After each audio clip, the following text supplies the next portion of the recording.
Hey, it's ItsAMansWorldFTM1. This is Kai. I'm sorry I'm late for this video. Due to a hectic work schedule and time with my family, I just got home at 11:36 on Sunday. So I'm doing it really fast and I'm probably not going to edit. So this week's topic is friends and family.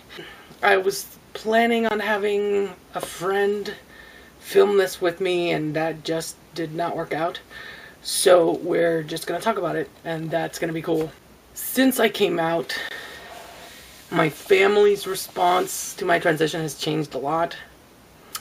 But I don't really have any friends who have been negative or reticent or anything like that about my transition. I have switched jobs, which has, moved, which has made my social circle different. But my new social circle is mostly work-based, and they were aware of my transition prior to meeting me, and they've all been really cool. They get the gender pronouns wrong, some of them sometimes, but most of them get it spot on, even nicknames like buddy and dude and stuff. So it hasn't really been much of an issue. One person in the 3 or 4 months that I've been up here has asked me about the surgery. But he's a nosy queen anyway, so he's always asked questions like that, and it's in his personality, and I'm not the kind of person to flinch about stuff like that, because I'm just generally super honest. So we had a very basic conversation like, oh, I'm still thinking about it, and then, he gets it to himself. So that hasn't been a problem, but the few that get it wrong, I just go, he or him, and they go, oh, I'm sorry, and it's fine.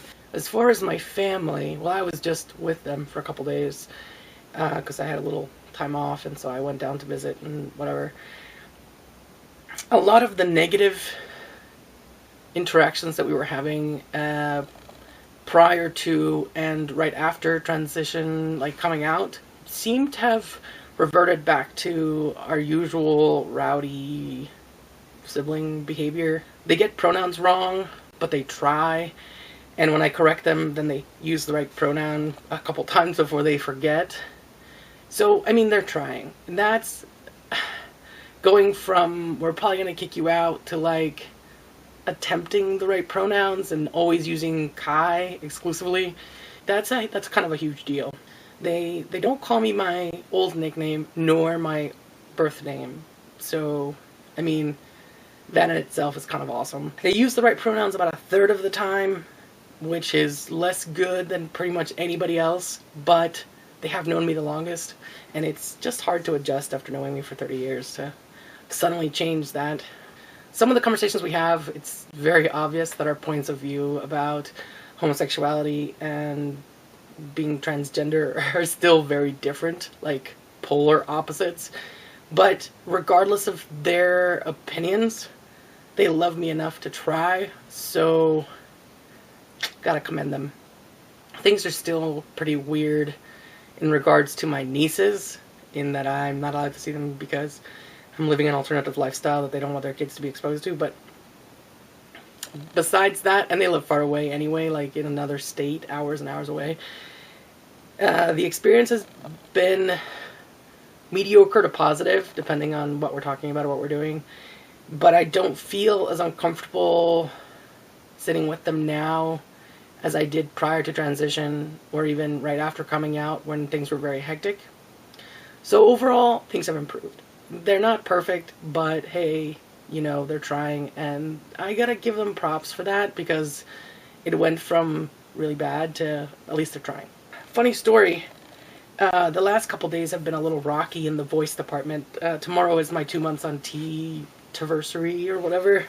As you can hear, I'm sort of crackling. There's a popping noise when I talk, and my voice is fairly gravelly. And that's because if I talk any higher, I sound like Mickey Mouse. Oh boy!